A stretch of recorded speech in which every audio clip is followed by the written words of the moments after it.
இந்த காணொளி மூலம் உங்களை சந்திப்பதில் மிகுந்த சந்தோஷம் அடைகிறேன். इस वीडियो के द्वारा आप सभी लोगों को देखने के लिए मुझे बहुत खुशी लग रहा है. கர்த்தருடைய வசனத்துக்கு நேராக நம்முடைய கவனத்தை திருப்புவோம். हम प्रभु की तरफ वचन के तरफ हम जाएंगे. 2 கொரிந்தியர் புத்தகம் 2ஆம் அதிகாரம் 14, 15, 16 வசனங்களை தியானித்துக் கொண்டு வருகிறோம். हम 2 कोरिन्थियों की पुस्तक 2 अध्याय 14, 15 और 16 वचन को हम देख के आ रहे हैं. இந்த 15 வசனம் சொல்லுகிறது, ये 15 वचन कहता है, ரட்சிக்கப்படுவதற்குள்ளேயும் கெட்டுப்பொருளுக்குள்ளேயும் நாங்கள் தேவனுக்கு கிறிஸ்துவின் இரக்கந்தமாய் இருக்கிறோம். क्योंकि हम परमेश्वर के निकट उद्धार पाने वालों और नाश होने वालों दोनों के लिए मसीह की सुगंध है. பவுல் இப்படிப்பட்ட ஒரு வார்த்தை சொல்றார், தேவனுக்கு முன்பாக கிறிஸ்துவின் இரக்கந்தமாய் இருக்கிறோம். पौल इस तरह कहता है कि मैं यीशु मसीह के अंदर एक सुगंध फैलने वाला हूँ. கெட்டுப்போகிறவர்களுக்கு மரணத்துக்கு ஏதுவான மரண வாசனையாகவும், जो गलत के रास्ते में जाने वाले को एक मरण का सुगंध होता है, ரட்சிக்கப்படுவதற்குள்ளே ஜீவனுக்கு ஏதுவான ஜீவ வாசனையாக இருக்கிறோம். और जो रक्षण के मार्ग पर चलने वालों की एक सुगंध फैलने वाला है.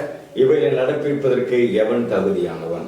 इस तरह का सुगंध देने वाला या सुगंध फैलने वाला कौन हो सकता है? நாங்கள் கிறிஸ்துவின் இரக்கந்தமாய் இருக்கிறோம். हम यीशु मसीह की क्रिस्तु की एक सफलता या सुगंध फैलने वाले हैं. இப்படி வாசனை கொடுக்க யார் தகுதி உள்ளவர்கள்? इस तरह का सुगंध को फैलने वाला कौन हो सकता है? இந்த வாசனை குறித்து நாம் தியானித்துக் கொண்டு வருகிறோம். इस समय पर हम सुगंध फैलने वाला के बारे में हम प्रार्थना करके वचन को पढ़ के आ रहे हैं. கிறிஸ்துவுக்கும் வாசனைக்கும் உள்ள சம்பந்தமும், यीशु मसीह को और इस सुगंध को संबंध होता है. இந்த மனுஷனுக்கும் கிறிஸ்துவுக்கும் உள்ள வாசனைக்குரிய சம்பந்தமும், और एक मानव का और यीशु मसीह का रहने वाला बीच में रहने वाला एक सुगंध के बारे இந்த में காரியம் தியானித்துக் கொண்டு வருகிறோம். ये सारा चीज हम चर्चा करके आ रहे हैं. கிறிஸ்துவோட பிறப்பில் வாசனை சம்பந்தப்பட்டிருக்கிறதை நாம் அறிந்திருந்தோம். हम जानते हैं कि यीशु मसीह पैदा होते ही उस समय पर भी सुगंध और यीशु मसीह के बीच में एक बड़ा संबंध था. ஒரு மனுஷனுடைய வாழ்க்கையிலும் ஆரம்பம் பிறந்த முதல் மரணம் வரைக்கும் வாசனை சம்பந்தப்பட்டிருக்கிறது நாம் அறிந்திருக்கிறோம். हम सिर्फ वो नहीं है, एक मानव पैदा होता है उस दिन से लेकर वही मानव जब मरता है उस समय तक उसको और इस सुगंध को एक बड़ा सा संबंध है करके हम देखते हैं. கிறிஸ்துவின் வருகையிலே பிறப்பிலே வாசனை குறித்து மத்தேயு 2ஆம் அதிகாரம் 11 வசனத்திலே வாசித்தோம். हम यीशु मसीह के मरण के बारे में मत्ती पुस्तक 2 अध्याय 11 वचन में पढ़ सकते हैं. கிறிஸ்துடைய மரணத்தில் வாசனை சம்பந்தப்பட்டிருக்கிறதை யோவான் 19:39 வாசித்தோம். யோவான் 19 अध्याय और 9 वचन में हम देख सकते हैं अब यीशु मसीह के मरण और प्रभु की सुगंध के एक बड़ा सा संबंध है. உன்னத பாடல் புத்தகம் 1ஆம் அதிகாரம் 3வது வசனத்திலே மரணத்தை குறித்து நாம் அறிந்திருப்போமானால் இந்த வசனம் சொல்லுகிறது, நம்முடைய இயேசுவின் நாமம் ஊற்றுண்ட பரிமள தைலம் என்று சொல்லப்பட்டிருக்கிறது. हम श्रेष्ठ गीत में देख सकते हैं यीशु मसीह हमारे लिए एक बड़ा सा गंध रस सुगंध फैलने वाले करके देख सकते हैं. அவருடைய உயிர்த்தெழுதலிலே வாசனை சம்பந்தப்பட்டிருக்கிறது. यीशु मसीह जी उठने के उस समय पर भी उसको और उसके सुगंधित को एक बड़ा सा संबंध है. இயேசு ராஜா ராஜாதி ராஜா வரும் பொழுது அவர் வாசனை சம்பந்தப்பட்டிருக்கிறதை 3ஆம் அதிகாரம் 6வது வசனத்தில் வாசிக்கிறோம். உன்னத பாட்டு 3ஆம் அதிகாரம் 6வது வசனம். देखिए श्रेष्ठ गीत 3 अध्याय 6 वचन में भी यीशु मसीह को और सुगंध को बड़ा सा एक संबंध है करके हम देख सकते हैं. அப்ப கிறிஸ்து மனுஷனோடு சம்பந்தப்படும் பொழுது ஆண்டவர் மனுஷனை ஆசீர்வதிக்கும் பொழுதெல்லாம் பலிகள் மூலமாய் வாசனையின் மூலமாய் கர்த்தர் ஆசீர்வதித்தார்.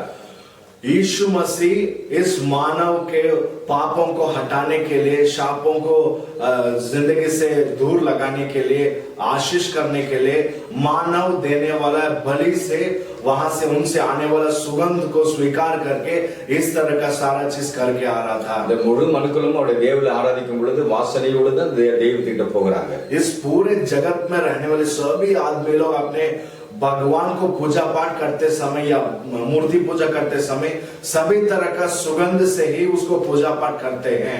பழைய ஏற்பாட்டில் ஆரம்ப நாட்களிலிருந்து கர்த்தர் மனுஷனோடு நெருங்கும் பொழுதெல்லாம் மனுஷன் தேவனுக்கு பலி கொடுத்து அந்த பலியின் மூலமாய் கர்த்தர் வாசனை ஏற்றுக்கொண்டு மனுஷனை ஆசீர்வதிப்பார் என்று நம்ம அறிந்திருக்கிறோம். देखिए पुराने नियम हम देख सकते हैं जब भी एक इंसान प्रभु के पास नजदीक जाते हैं तो उसका आत्मिक जिंदगी और आगे बढ़ना है तो हर एक चीज में बलि देके उस बलि से आने वाला सुगंधित को प्रभु स्वीकार करके उससे महिमा हो रहा थे। இதை அறிந்து கொண்ட சாத்தான் தன்னுடைய ஜனங்களை ஏமாற்றும்படியாய் தனக்கு நேரா அந்த வாசனை திருப்பிக் கொள்ளும்படியாய் இஸ்ரவேல் ஜனங்களை ஏமாற்றுகிறதை எசேக்கியேல் அதிகாரத்தில் நம்ம வாசித்தோம்। देखिए एसेकियेल के पुस्तक में हम पढ़ सकते हैं कि ये सारा चीज शैतान देके इस्राएल लोगों की रास्ता बदल दिया कि उस महिमा को अपने आप चाहता था, इसलिए इस्राएल लोगों की रास्ता बदल दिया था। மலைகளிலே மலை அடிவாரங்களிலே மரத்தின் கீழே கல்லுகளுக்கும் மண்ணுகளுக்கும் தன்னுடைய பலிகளை செலுத்தி வாசனை கொடுத்து சத்துரு ஜனங்களை ஏமாற்றி அவன் பக்கமாய் தன்னுடைய வாசனை திருப்பி கொண்டான்। शैतान ने इस्राएल लोगों को पहाड़, पर्वत, पत्थर, पेड़ पौधों को पूजा पाठ करने की एक व्यवस्था करके उस तरह से अपने ये लोग शैतान को पूजा पाठ करने के लिए और उसका सुगंधित तो ले लिया था। அந்த மனுஷனுடைய வாசை கெட்டு போனது।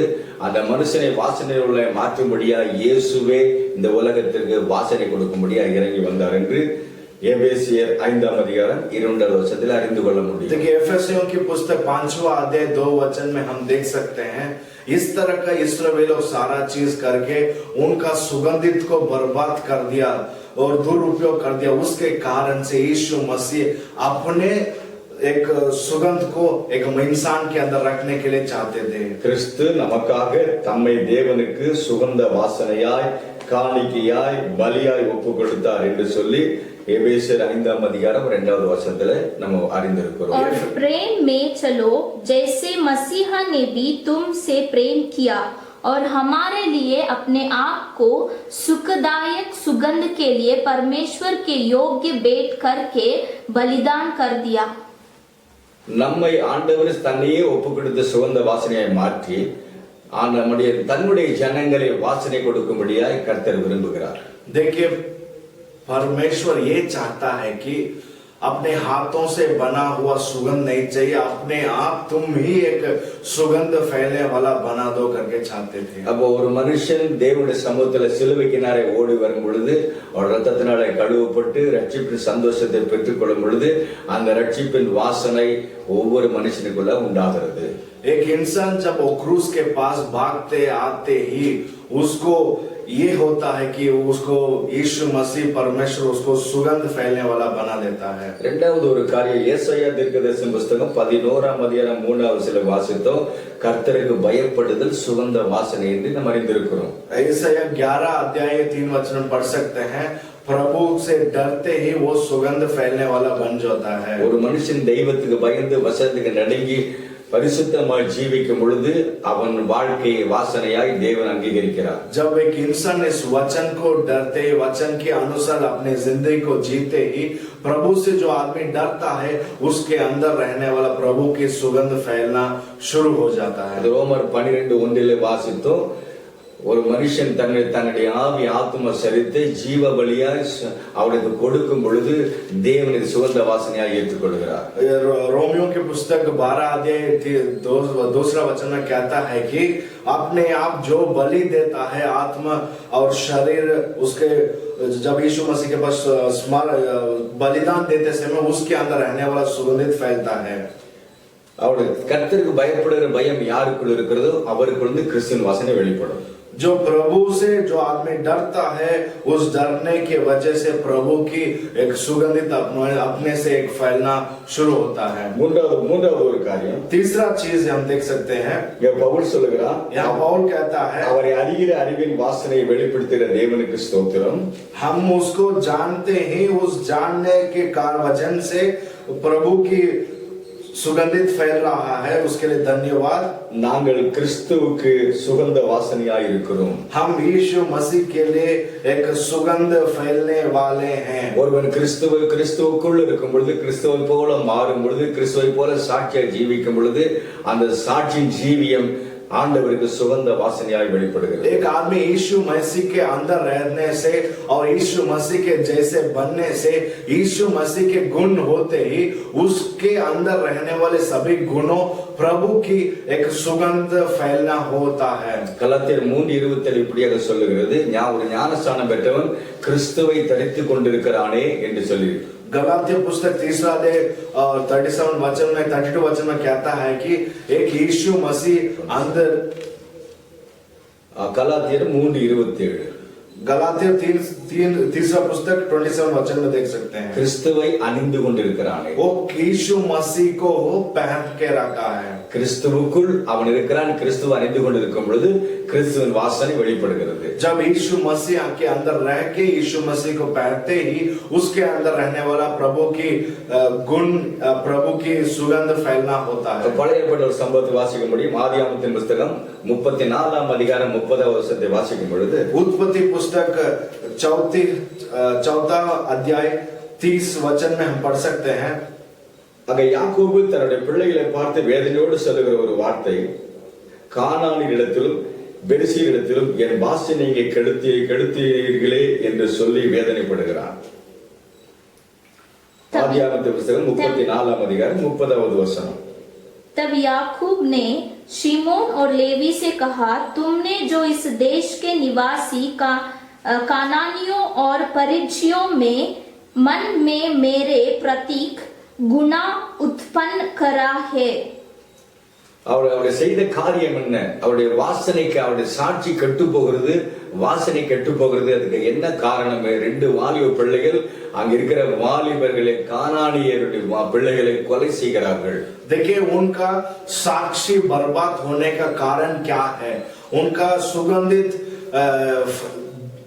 सर्वनाश होने के लिए या उसका सुगंधित बदबू आने के लिए उसका क्या कारण था कि वो कानान के लोगों को मार डाले थे.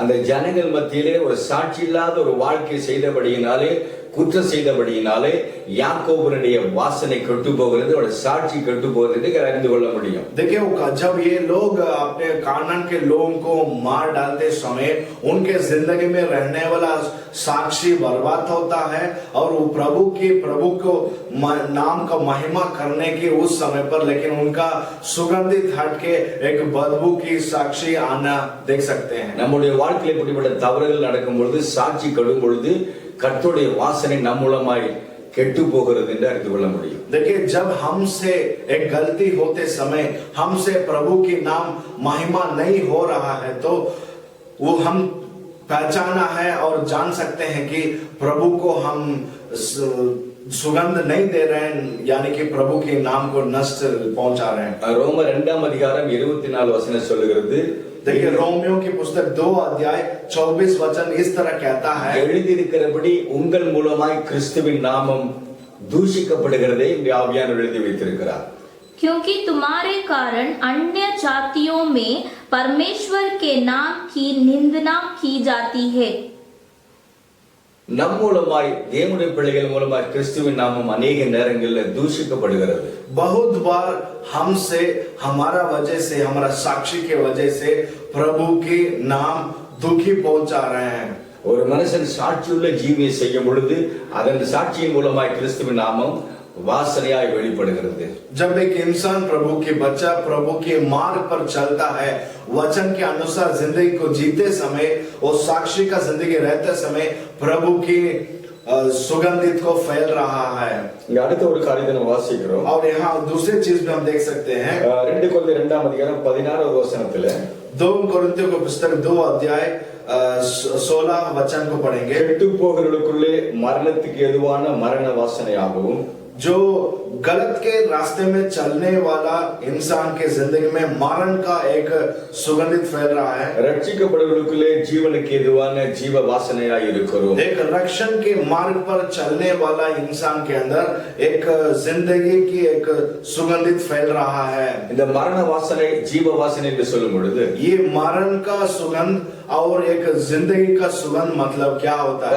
பாருங்க, பல பல ஆரம்ப நாட்களே பல வருஷங்களுக்கு முன்னதாக ராஜாக்கள் வாழ்கிற நாட்களிலே யுத்தத்துக்கு போய் ஜெயத்தோடு வருகிற அந்த காரியங்களை நினைவுபடுத்துகிறேன். देखिए, पहले दिनों में हम देख सकते हैं राजाओं और उनके सैनिकों साथ युद्ध को जाके वापस आने की एक घटना है, आप सभी लोग जानते हैं. ஒரு ஜெயத்தோடு வெற்றியோடு கொள்ளையிட்ட உடைமைகளோடு படை தளபதியாய் அவங்க தேசத்துக்கு நுழையும் பொழுது அவர்களை வரவேற்கும்படியாய் தூபவர்க்கங்கள் வாசனைகள் கொடுக்கப்படும். देखिए, जब राजा और उनके सैनिक लोग युद्ध होने के बाद विजय पाके वापस आते ही उनको वहां के लोग, गांव के लोग उनको स्वागत करते हैं लोम्बा से और गंदगी के धुआं से और सुगंधित इस तरह का बहुत सारे चीजों से उस राजाओं और उस सैनिक को स्वागत करते हैं. அவர்களுக்கு அது வெற்றியின் வாசனை, ஜெயத்தின் வாசனையாக இருந்தது.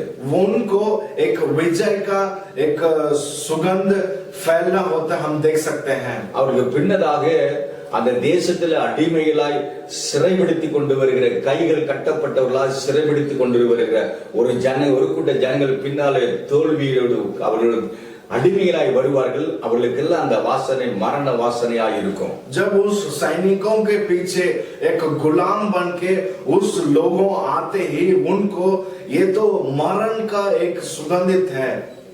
அந்த ஓடுகிற வாசனை வெற்றி பெற்றவருக்கு ஜீவ வாசனை, அடிமைகளாய் வருவர்களுக்கு அது மரணத்துக்கு ஏதுவான மரண வாசனை. वहां आने वाला पहले वो राजा उन सैनिकों को विजय पाने के बाद उनको एक विजय का सुगंधित आ रहा है, लेकिन उनको पीछे आने वाला गुलाम के लोगों को एक मरण का सुगंधित हम देख सकते हैं. இந்த நாளில் நம்ம ஆண்டவரை ஏற்றுக்கொண்டிருக்கிற கிறிஸ்துவில் ஜீவிக்க நமக்கு இது ஜீவ வாசனையாய் நான் இந்த நாட்களில் இருந்தாலும் हम यीशु मसीह के अंदर होने के बाद यीशु मसीह के जीते हमें एक जिंदगी देने वाला एक सुगंधित होने से भी, ஆனா அடிமைகளாய் அநேக ஜனங்கள் ஆண்டவரை அறியாதபடி சாத்தானால் கட்டப்பட்டிருக்கிற மரணத்துக்கு நேராய் நரகத்துக்கு நேராய் போகிற ஒரு கூட்ட ஜனங்களுக்கு, மரண வாசல் இருக்கிற ஜனங்களுக்கு நாம் என்ன செய்ய போகிறோம்? लेकिन मरण के रास्ते में जाने वाले इस संसार के लोगों को हम क्या कर सकते हैं? இந்த நாட்களில் அடிமைப்பட்டிருக்கிற ஜனங்களை விடுதலாக்கும்படியா இயேசுடைய ரட்சிப்பின் செய்தியை சொல்லும் பொழுது அவர்களுக்குள்ள அந்த ஜீவ வாசனை வெளிப்படும். जब उस अंधकार में रहने वाले लोगों को यीशु मसीह के बारे में शुभ समाचार कहते ही, यीशु मसीह के मार्ग पर चलने की उनको मदद करते ही उनके अंदर एक जिंदगी का एक सुगंध आना हम देख सकते हैं. இந்த நாட்களிலே கர்த்தருடைய தேவனுடைய அறிந்திருக்கிற தேவனுடைய பிள்ளைங்க மற்ற சுவிசேஷத்தை சொல்லும் பொழுது அவர்களுக்கு மரணத்தில் இருக்கிற மரணத்துக்கு நேராக போகிற ஜனங்களுக்கு அது ஜீவ வாசனையாய் சுவிசேஷ வார்த்தைகள் மாறிவிடும். जब एक मरण के रास्ते में चलने वाले लोगों को जब एक शुभ समाचार कहते ही, यीशु मसीह के बारे में और उसके वचन के बारे में कहते ही, उनके अंदर रहने वाला मरण का एक सुगंध को हट के एक जिंदगी की सुगंध फैलना हम देख सकते हैं. ஈசாக்கு தன்னுடைய பிள்ளை யாக்கோபை ஆசீர்வதிக்கும்படியா முத்தம் செய்த பொழுது அவனுக்குள்ள வயல்வெளியின் வாசலை வெளிப்படுகிறது. देखिए, जब ईसाक ने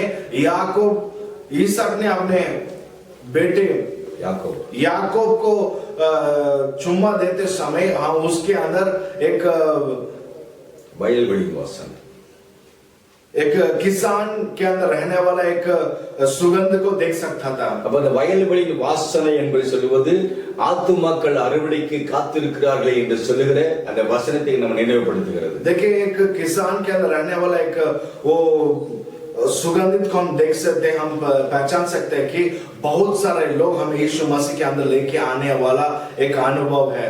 இயேசு ராஜா சொல்லுகிறார், வயல்நிலை விளைந்து கிடக்கிறது, அறுவடை மிகுதி, ஆட்களோ கொஞ்சம், அறுவடைக்கு ஆட்களை அனுப்பும்படி எஜமானை வேண்டிக் கொள்ளுகிறேன் यीशु राजा சொல்லுகிறார். देखिए, यीशु मसीह पवित्र ग्रंथ में कहता है कि बहुत सारे जमीन में बहुत सारा उगाया है, उसको काटने के लिए कोई नहीं है, काम वाला भी नहीं है, हम परमेश्वर हमारे लिए इंतजार कर रहा है करके यीशु मसीह कहता है. இந்த நாட்களில் கர்த்தருக்காய் வாசனையாய் மாற வேண்டும் என்று சொன்னால் கர்த்தருடைய சுவிசேஷத்தை நாம் சொல்லும் பொழுது, ஊழியம் செய்யும் பொழுது நம் மூலமாய் கிறிஸ்துவின் வாசனை வெளிப்படும். जब हम प्रभु के लिए एक सुगंधित फैलना है तो एक प्रभु के लिए सेवा करना चाहिए। सिर्फ सेवा नहीं, सेवा के साथ प्रभु की वचन को बहुत सारे लोगों को बता के उनको भी प्रभु के राज्य में लेके आने से हमसे प्रभु के लिए सुगंधित फैलना हम देख सकते हैं। அடுத்த ஒரு வார்த்தை சொல்லுகிறது, फिर और एक वचन में हम देख सकते हैं, உன்னத பாட்டு 5ஆம் அதிகாரம் 5ஆம் வசனத்தை வாசிக்கும் பொழுது, श्रेष्ठ गीत के पुस्तक 5वां अध्याय 5वां वचन में देख सकते हैं,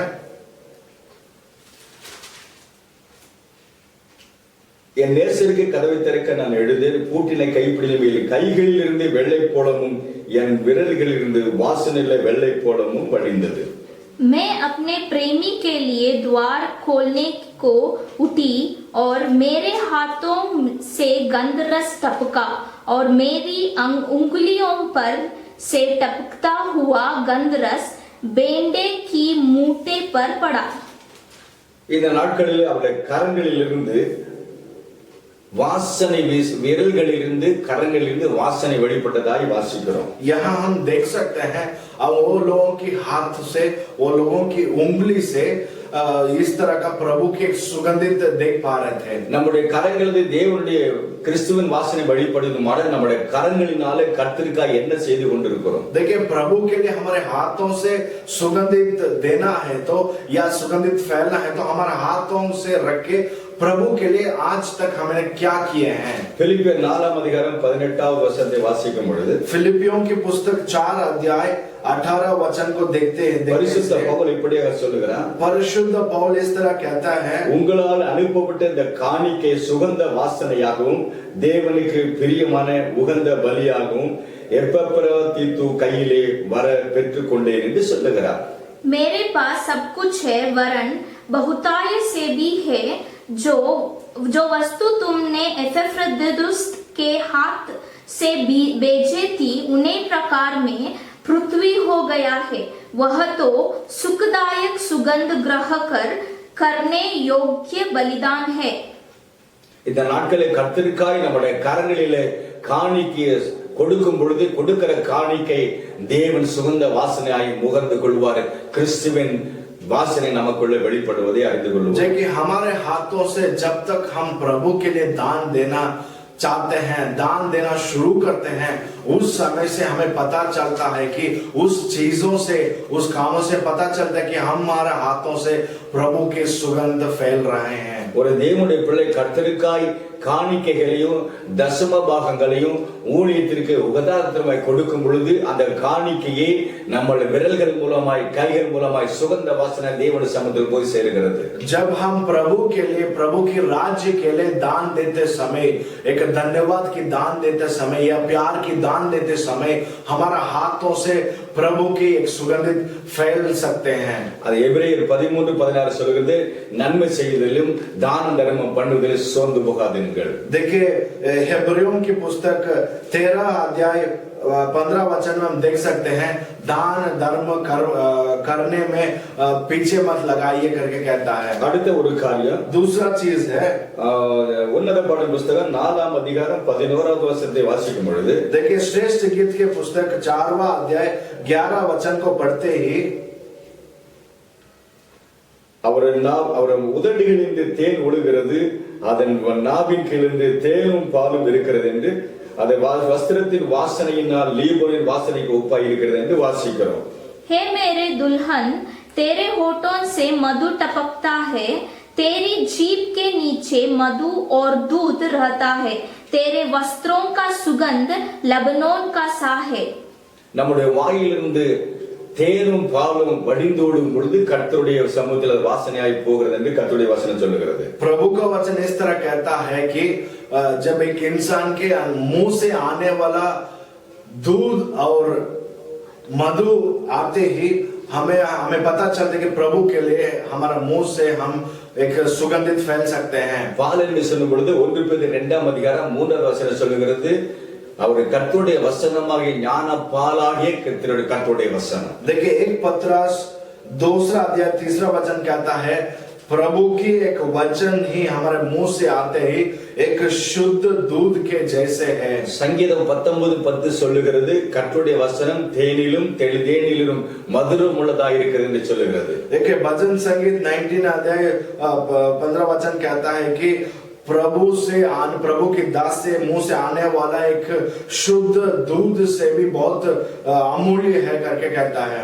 கர்த்தருடைய வசனம் நம்முடைய வாயில வசனங்கள் கர்த்தருடைய வசனம் நம்முடைய வாயில் வெளியே வரும் பொழுது அந்த வசனங்கள் தூபமாய் நறுமணமாய் வாசனையை தேவனுடைய சமூகத்துக்கு போய் சேர்கிறது। जब एक प्रभु के बच्चों के मुंह से आने वाला प्रभु की वचन मुंह से निकलते ही प्रभु को हम प्रभु के लिए एक सुगंधित फैल रहे हैं जान सकते हैं। நம்முடைய வாய் திறந்து பேசும்பொழுது கிருபையுள்ள வார்த்தைகளை இயேசுவை போல பேச வேண்டும்। जब हम लोगों के साथ बातें करते समय मुंह से निकल में आने वाला हर एक शब्द प्रभु की कृपा के बारे में होना चाहिए। எபேசியர் 4:29 கெட்ட வார்த்தை ஒன்று நம்ம பேசக்கூடாது। एफेसियर की पुस्तक 4:29 वचन कहता है हमारे मुंह से किसी तरह का एक गंदे बातें नहीं आना चाहिए।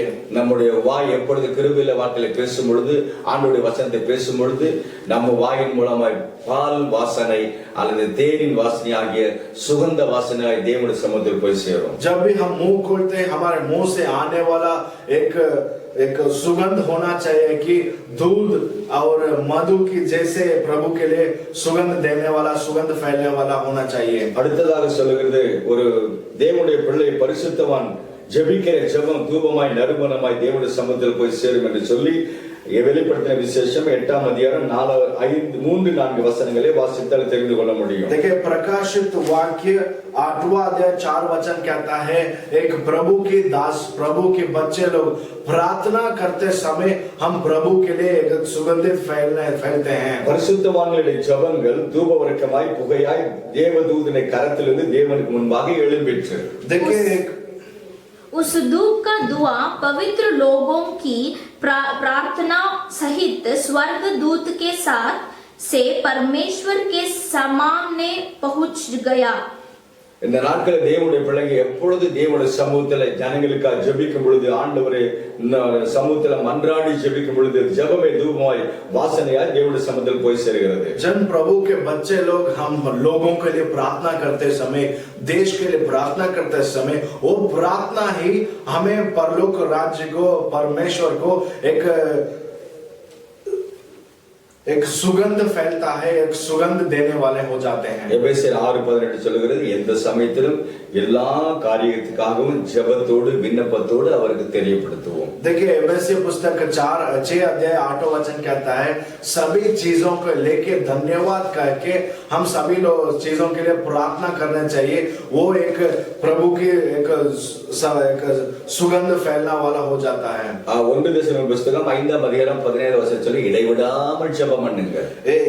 एक தெசலோனிக்கேயர் पुस्तक 1 अध्याय 5वां वचन कहता है कि समय हो जब भी हमें समय मिलता है सभी समय में प्रार्थना कीजिए वो प्रार्थना ही एक सुगंध देने वाला हो जाता है। பவுல் கேட்கிறார் வாசனை கொடுக்க எவன் தகுதி உள்ளவன்? पौल पूछता है प्रभु के लिए सुगंध देने वाला कौन हो सकता है? கர்த்தருக்காய் காணிக்கை செலுத்தும் பொழுது கர்த்தர் வாசனையாய் மாறுகிறது। प्रभु के लिए जब हम दान देते समय वो प्रभु के लिए एक सुगंध हो जाता है। ஒரு பரிசுத்தவான்கள் ஜெபிக்கும் பொழுது ஜெபமே சுகந்த வாசனையாய் தேவனுடைய சமூகத்தில் போய் சேர்கிறது। एक प्रभु के बच्चे लोग प्रार्थना करते समय वो प्रार्थना परमेश्वर को एक सुगंध बन जाता है। ஒரு விசுவாசியுடைய வாயிலிருந்து கர்த்தருடைய வசனங்கள் வெளிப்படும் பொழுது கிருபையுள்ள வார்த்தைகள் வெளிப்படும் போது அது தூபமாய் நறுமணமாய் வாசனையாய் மாறுகிறது। जब एक प्रभु के बच्चे लोग या दास लोग मुंह खोल के प्रभु की कृपा की बात प्रभु के वचन निकल के आते ही वो सुगंध हो जाता है प्रभु की नाम महिमा के लिए। கட்டப்பட்ட ஜனங்களை விடுதலையாக்கு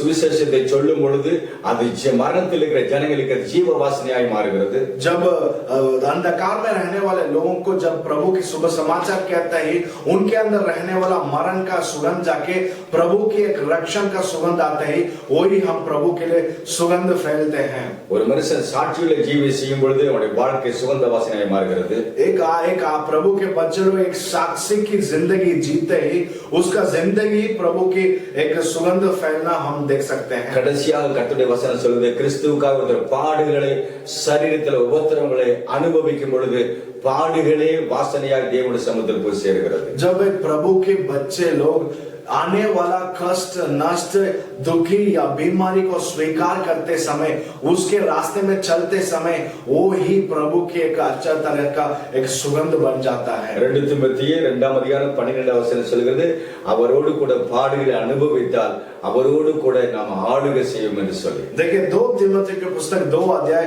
12 वचन कहता है कि जो आदमी परमेश्वर के साथ सभी तरह का कष्ट और नष्टों को महसूस करता है, अनुभव करता है, आने वाला दिनों में हमारे पूरे राज्य को वो रूल कर सकता है। 1 பேதுரு 4ஆம் அதிகாரம் 11ஆம் வசனம் சொல்கிறது, கிறிஸ்து மகிமையாய் வெளிப்படும் பொழுது நாம் பாடுகளை அனுபவிக்கும் பொழுது, அந்த பாடுகளுக்கு பங்காளியாய் இருக்கும் பொழுது, கிறிஸ்துடைய நாளிலே மகிமை நாளிலே வாசனையாய் நாம் வெளிப்படுவோம். एक पत्रक पुस्तक 4 अध्याय 13 वचन कहता है कि जब हम यीशु मसीह के साथ सभी तरह का कष्ट, नष्ट, दुखी, संकट में भाग लेते हैं, उस आने वाला दिन में प्रभु के जैसे हम भी महिमा होके हम प्रभु के मार्ग पर।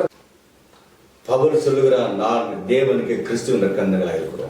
पौल कहता है मैं परमेश्वर के लिए एक सुगंध देने वाला हूँ। நீங்களும் நானும் கிறிஸ்துவுக்காய் வாசனை கொடுக்க வேண்டும் என்று சொன்னார். अगर हम और आप प्रभु के लिए एक सुगंध फैलना है तो, ஒரு மனுஷன் கல்வாரி சிலுவைக்கு நேராக ஓடி வந்து இந்த ரட்சிப்பின் சந்தோஷத்தை பெற்றுக்கொள்ளும் பொழுது அவன் ரட்சிப்பின் வாசனை அவன் மூலமா வெளிப்படுகிறது. एक प्रभु के बच्चे लोग क्रूस के पास जाते ही रक्षण, यीशु मसीह के लहू से रक्षण पाते ही प्रभु के सुगंध फैलना बन जाता है। கர்த்தருக்கு பயப்படுதல் கர்த்தருக்கு வாசனையா இருக்கிறது சொல்லி வேதம் சொல்லுகிறபடி, கர்த்தருக்கு பயந்து வசந்தை நடுங்கி ஜீவிக்கும் பொழுது அவன் மூலமாய் கர்த்தருடைய வாசனை வெளிப்படுகிறது. जब एक प्रभु के बच्चे लोग प्रभु से डरते हैं, वचन के अनुसार अपनी जिंदगी जीते से, और उसके प्रभु की एक सुगंधित फैलना बन जाता है। ஒரு மனுஷன் சாட்சியுள்ள ஜீவி செய்யும் பொழுது அவன் மூலமாய் கிறிஸ்துவின் வாசனை வெளிப்படுகிறது. एक इंसान एक साक्षी का जिंदगी जीते ही उसके जिंदगी से प्रभु के नाम महिमा होते ही एक प्रभु के लिए एक सुगंध फैलना बन जाता है। ஒரு தேவனுடைய மனுஷன் கர்த்தருடைய வசனங்களை சுவிசேஷமாய் அறிவிக்கும் பொழுது அவன் மூலமாய் கிறிஸ்துவின் வாசனை வெளிப்படுகிறது. जब एक प्रभु के बच्चे लोग पवित्र वचन को एक शुभ समाचार कहते हैं, பவுல் ஒரு கேள்வி கேட்கிறார். पौल इस तरह का प्रश्न पूछता है, நாங்கள் கிறிஸ்துவின் வாசமாய் இருக்கிறோமே, கிறிஸ்துவின் வாசனை வெளிப்படுத்த எவன் தகுதி உள்ளவன்? हम यीशु मसीह के अंदर है, यीशु मसीह के लिए कौन एक सुगंध फैल सकता है? ஒரு மனுஷன் கல்வாரி சிலுவைக்கு நேராக வரும் பொழுது, ரட்சிப்பை பெற்றுக் கொள்ளும் பொழுது அவன் மூலமா ரட்சிப்பின் வாசனை வெளிப்படுகிறது. एक इंसान प्रभु के बच्चे लोग क्रूस के पास भागते ही और रक्षण को स्वीकार करके प्रभु के अंदर जीते ही उनके जिंदगी से प्रभु की एक सुगंध फैल जाता है। ஒரு மனுஷன் கர்த்தருக்கு பயந்து ஜீவிக்கும் பொழுது கர்த்தருக்கு பயப்படுகிற பயமே सुगंध वासनाय मार्கிறது. जब एक इंसान प्रभु के अंदर जीते ही, प्रभु के वचन के अनुसार जीते ही, हम देख सकते हैं उसके जिंदगी से प्रभु की एक सुगंध फैल जाता है। ஒரு மனுஷன் தெய்வத்துக்கு பயந்து ஜீவிக்கும் பொழுது, கர்த்தருக்கு சாட்சியாய் பரிசுத்தமாய் ஜீவிக்கும் பொழுது, சாட்சியாய் வாழும் பொழுது அதுவே சுகந்த வாசனையாய் வெளிப்படுகிறது. जब एक प्रभु के बच्चे लोग एक साक्षी की जिंदगी जीते ही उसके जिंदगी से प्रभु की सुगंधित हम देख सकते हैं। ஒரு மனுஷன் கர்த்தருடைய சுவார்த்தையை சுவிசேஷத்தை அறிவிக்கும் பொழுது, இருளுக்கு ஜனங்களை வெளிச்சத்தினராய் கொண்டு வரும் பொழுது சுவிசேஷத்தை அறிவிக்கும் மூலமாய் கிறிஸ்துவின் வாசனை வெளிப்படுகிறது. जब एक प्रभु के बच्चे लोग इस वचन को या इस शुभ समाचार को अंधकार रहने वाले लोगों को बताते हैं, उनको एक मरण का एक सुगंधित जाके प्रभु की एक सुगंधित फैल के प्रभु के रास्ते में आते ही उसके जिंदगी से प्रभु की सुगंध फैल सकता है। ஒரு தேவனுடைய பிள்ளை கர்த்தருக்காய் காணிக்கைகளும் தசமபாகங்களையும் ஊழியத்துக்காக உதாரத்துமாய் கொடுக்கும் பொழுது, இயேசுவின் நிமித்தம் தான தர்மங்கள் பண்ணும் பொழுது அந்த காரியங்கள் கர்த்தருடைய சமூகத்தில் வாசனையாய் கடந்து போகிறது. जब एक प्रभु के बच्चे लोग दान धर्म करते समय, प्रभु की दान और प्रभु के लिए दशमांश देते समय, प्रभु की सेवा को मदद करते समय, उसके वजह से प्रभु की एक सुगंधित फैलता है। ஒரு தேவனுடைய பிள்ளையுடைய வாயிலிருந்து கர்த்தருடைய வசனமும் கிருபையுள்ள வார்த்தைகள், ஆண்டவருடைய அன்பு வெளிப்படும் பொழுது அவனுக்குள்ள கிறிஸ்துவின் வாசனை வெளிப்படுகிறது. जब हम प्रभु के बच्चे लोग मुंह से प्रभु के वचन और प्रभु के एक कृपा की बात आते हैं, हम जान सकते हैं से उनके जिंदगी से प्रभु की अच्छी तरह से सुगंध फैल रहा है। ஒரு தேவனுடைய பிள்ளை ஆண்டவர் சமூகத்தில் காத்திருந்து ஆண்டவர் சமூகத்தில் பரிசுத்தவான்களுக்காக ஜெபிக்கும் பொழுது அந்த ஜெபமும் விண்ணப்பமும் தூபமாய் நறுமணமாய் தேவனுடைய சமூகத்தில் போய் சேருகிறது, அதுவே சுகந்த வாசனையாய் மாறுகிறது। हम यहाँ देख सकते हैं कि प्रभु के बच्चे लोग जो प्रभु के लिए प्रार्थना करते हैं, लोगों के लिए प्रार्थना करते समय उस प्रार्थना से प्रभु की एक सुगंध फैल जाता है। கர்த்தர் பவுல் சொன்னது போல கிறிஸ்துவுக்காய் பாடுகளை சரீரத்தில பாடுகளை உபத்திரவங்களை ஏற்றுக்கொண்டு அவருக்காய் சாட்சியாக இருக்கும் பொழுது இந்த பாடுகளை அனுபவிக்கும் பொழுது அவருடைய வருகையிலே அது பாடுகளை உபத்திரவங்களே வாசனையாய் தேவனுடைய சமூகத்தில் போய் சேரும்। देखिए पौल इस तरह कहता है कि जो आदमी जो प्रभु के बच्चे लोग प्रभु जैसे कष्टों की नष्ट दुखी संकट सभी चीजों में भाग लेता है, उसको अपनी जिंदगी में स्वीकार करता है, तब स्वीकार करते ही उसके जिंदगी से प्रभु की सुगंधित फैल जाता है। இயேசு ராஜா தன்னையே ஒப்பு கொடுத்து ஜீவ பலியை ஒப்பு கொடுத்து சுகந்த வாசனையாய் மாறி நம்மை சுகந்த வாசனையாய் மாறும்படியாய் எதிர்பார்க்கிறார்। देखिए यीशु मसीह अपने आप अपने जिंदगी को समर्पित करके समर्पण करके हमें चाहता है कि तुम अपने आप सुगंधित बन के लोगों के लिए सुगंध फैलना चाहिए। தேவனுடைய சமூகத்தில் ஒப்பு கொடுத்து ஆண்டவரே என்னை சுகந்த வாசனையாய் மாற்றும் ஆண்டவரே। इस समय हम सभी लोग प्रभु के हाथ में समर्पित करके प्रभु से पूछेंगे, क्या प्रभु हमें बना दीजिए, आपको सुगंधित फैलने के लिए जैसे बना दीजिए प्रभु। என்னுடைய ஆவி ஆத்மா சரீரமுடைய சாமர்த்தியத்தில் ஒப்பு கொடுக்கிறேன் प्रभु, मेरा प्राण आत्मा शरीर को आपके हाथ में समर्पित करता हूँ प्रभु। ஜீவ பலியா நாங்கள் சமர்ப்பிக்கிறோம்। मैं जिंदगी ऐसे ही आपके पास समर्पित करता हूँ प्रभु। என்னுடைய வாழ்க்கையின் மூலமாய் கிறிஸ்துவின் மனம் வீசட்டும் प्रभु, हमारे जिंदगी से यीशु मसीह की एक सुगंध फैलने दे प्रभु। நீர் இப்படி மாற்றுவதற்காக ஸ்தோத்திரம்। आप मुझे ऐसे बनाने के लिए धन्यवाद प्रभु। இயேசுவின் நாமத்தில் பிதாவே यीशु मसीह के नाम पर मैं प्रार्थना करता हूँ, ஆமென்। आमेन। கர்த்தர் ஒவ்வொருவரையும் ஆசீர்வதிப்பாராக। आप सभी लोग को यीशु मसीह आशीष